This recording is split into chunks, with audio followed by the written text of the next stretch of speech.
Europe 1, Emmanuel Faux. Invité d'Europe Nuit, le secrétaire général de la CGT fonctionnaire. Bonsoir Jean-Marc Canon. Bonsoir. Et merci d'être en direct avec nous au terme de cette longue journée de manifestation. Vous dites quoi d'ailleurs? Mobilisation réussie ou on aurait pu mieux faire?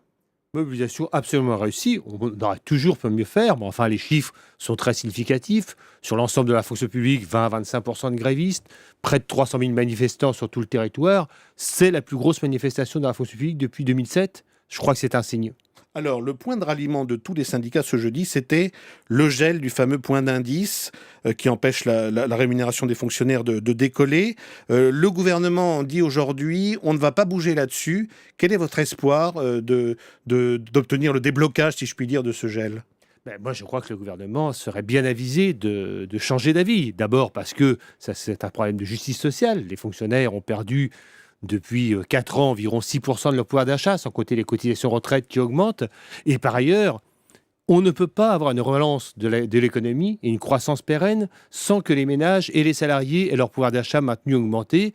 Les fonctionnaires sont des salariés comme les autres. Si on ampute leur pouvoir d'achat, si on continue à l'amputer, on va par ailleurs dans une impasse économique. Alors Manuel Valls a dit ce soir en meeting à Lille que son gouvernement ne menait pas une politique d'austérité. Tiens, demain matin, le Premier ministre sera assis à votre place, Jean-Marc Canon, puisqu'il répondra aux questions de Jean-Pierre Elkabbach à 8h15.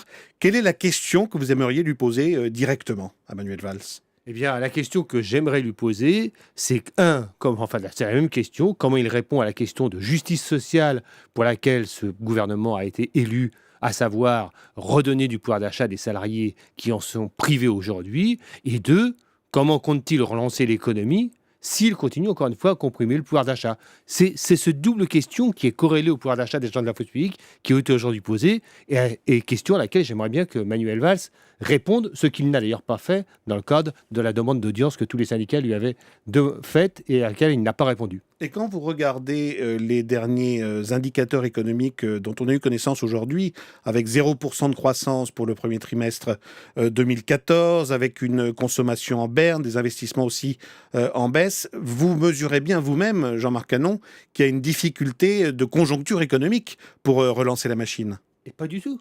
Moi, justement, je crois que pour relancer la machine et pour que la consommation ne soit pas en berne, comme vous l'avez dit, et que la croissance ne soit pas nulle, justement, c'est un cercle vicieux. Si on ne redonne pas, encore une fois, du pouvoir d'achat aux salariés de ce pays, il n'y aura ni consommation, et par la force des choses, il n'y aura pas relance de la croissance. Et donc, c'est le serpent qui se mord la queue lorsqu'on nous dit qu'on ne pourra redonner du pouvoir d'achat aux fonctionnaires que lorsque la croissance sera revenue. Si on ne donne pas de pouvoir d'achat aux fonctionnaires, il n'y aura pas de relance de la croissance. Alors, autre grand motif d'inquiétude pour les salariés, c'est l'avenir des emplois publics.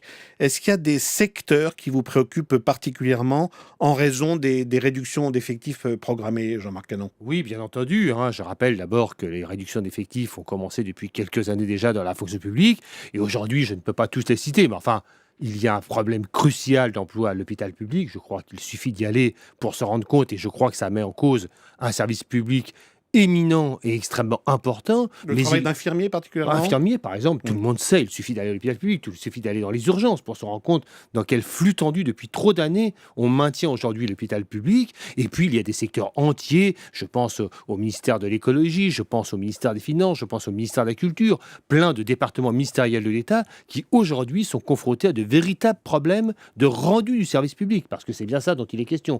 La fonction publique, elle n'a de sens et d'intérêt que lorsqu'elle sert l'intérêt général et les besoins de la population. Eh bien, en continuant à supprimer des emplois dans ces secteurs-là, c'est la qualité du service public aussi qu'on altère. Je voudrais qu'on dise un mot de ce décret Montebourg, décret patriotisme économique dont on parle depuis ce matin, qui permet en tout cas au gouvernement de mettre son veto à des investissements étrangers massifs dans des entreprises françaises, et on pense évidemment en ce moment à Alstom. Vous dites bravo, c'est du vrai patriotisme concret, l'État reprend la main, ou ça ne va rien changer ?